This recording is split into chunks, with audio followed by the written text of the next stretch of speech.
हर दुख में एगो बनी के सहारा उतर जैती हम जहाँ मजदूर पसीना से लदफद रहे वहाँ बन के फुहारा बरस जैती हम।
जरे बदन बन के बरगद के छाया बिखर जैती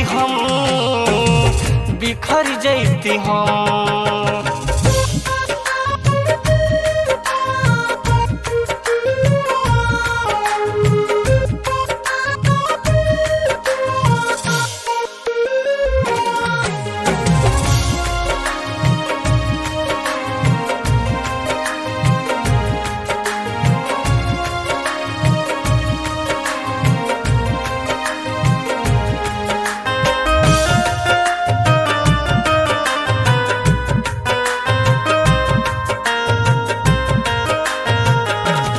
जहाँ पानी के संकट पड़े रेत में कहीं मजदूर पियासल मरे खेत में।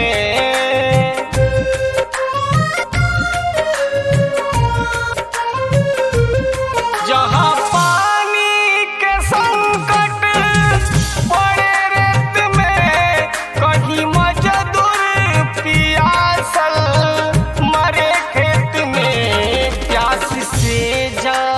पंछी भी व्याकुल रहे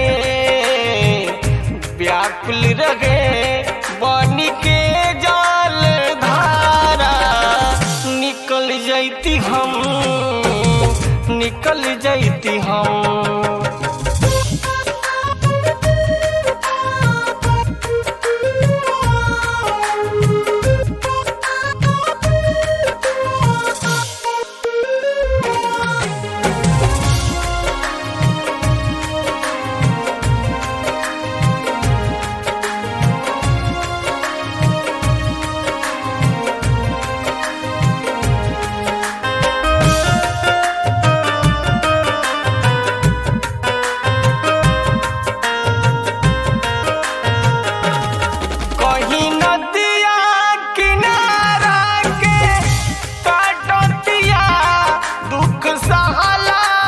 छतिया केहू के फाटतिया